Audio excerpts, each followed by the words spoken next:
This is an ABC News special report. Good evening, folks, and welcome back to ABC News.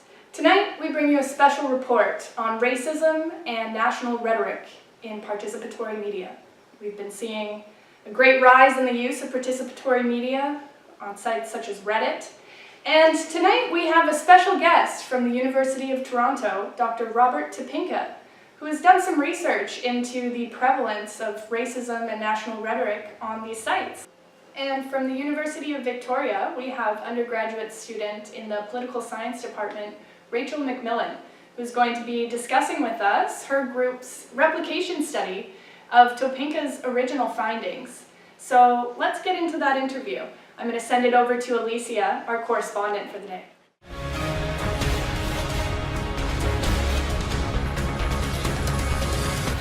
All right, thank you so much, Jamie. I'm here today with Dr. Topinka and Rachel McMillan. Thank you both for joining us today. Thank you for having us. Thank you. All right, so we're going to start with Dr. Topinka. Dr. Topinka, could you tell us a little bit more about the study you first conducted in 2015? Yes, I recently analyzed how racist nationalism flourishes on participatory media sites such as Reddit and subreddits like r/I'm going to hell for this. Research focused on the photograph of Alan Kurdi, a young boy whose body washed up on the shore of Turkey during the 2015 refugee crisis. I focused my study on the week following the circulation of the photograph. So what made you choose to focus on this particular subreddit and this particular website? The professed purpose of this website is to portray politically incorrect humor, and so it's turned into a true breeding ground for nefarious politics. And in this original study, what were your findings? Yes. In the original study, I found that freedom of speech and politically incorrect humor functioned as a cloak for racist and nationalist ideologies and agendas. Right, now we'll turn to you, Rachel. I understand that your study picks up on similar topics. How did your study relate to Topinka's?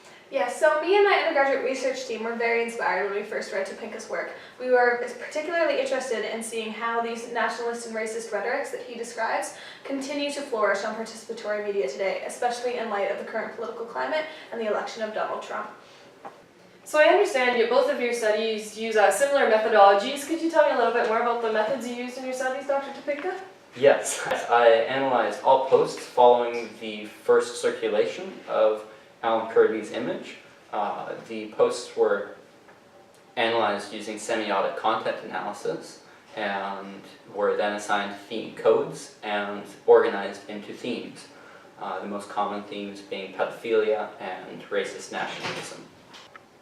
And could you explain to us the methodologies that you used? Were they any different in your student study? Yeah, so the only real difference between my study and Topinka's study was that Reddit had removed its timestamp search function, so we were no longer able to go back and evaluate all posts that were made within our 1 week period of interest. So instead, me and my research team entered key search words and we generated them randomly and evaluated all of the text, image posts and comments that arrived within our time period. We did the same thing where we coded all the posts for certain themes and then we organized them into the themes and sub-themes later on. So what were your independent and what were your dependent variables in this study? Yes, so similar but slightly tweaked from Topinka, our independent variable was the current political climate and the introduction of Trump's travel ban in 2017, and our dependent variable was the content of participatory media and nationalist rhetoric. So how did you relate your findings to larger bodies of literature? Yeah, so we specifically relied on the literature to conceptualize some of the bigger concepts in our study, such as nationalism. We relied heavily on Billig's conception and theory of banal nationalism. He distinguishes between banal nationalism and inflammatory nationalism, wherein banal nationalism is quite literally used to just construct a nation. It is represented in flags hanging on buildings and that sort of thing, whereas inflammatory nationalism seeks to impose a vertical hierarchy of the self versus the other. And this racist nationalism is what is most prominent on the subreddit r/I'm going to hell for this. It's worth noting that the term racist nationalism is an imperfect term when applied to the subreddit of r/I'm going to hell for this, because the users rarely make mention to specific states or nations. Instead they construct an othering that positions the first world against the third world, and countries of immigration against countries of emigration. And these are, of course, heavily characterized by the religions and races of their inhabitants. So would you say that it is more covert types of discrimination happening online? That's an interesting question, because while the statements are certainly overtly racist, the premise of the subreddit, given that it's meant to be a place where people can express politically incorrect humor, does make it covert because they claim to be doing something for humor rather than because they have a racist ideology. So did you find that this theme that Dr. Spinka found of the nationalism, did that extend further than the Alan Kurdi image? Absolutely, yes. So we can't speak specifically to increasing or decreasing trends of nationalism on the social media site, just based on the fact that they removed the time search function. However, we can speak to the fact that nationalism certainly does exist on these forums. This nationalist rhetoric is specifically focused around race and religion rather than mentions of specific nations. It's not necessarily against people from Iran or people from Afghanistan, but it's immigrants in general, or it's Muslims from the Middle East.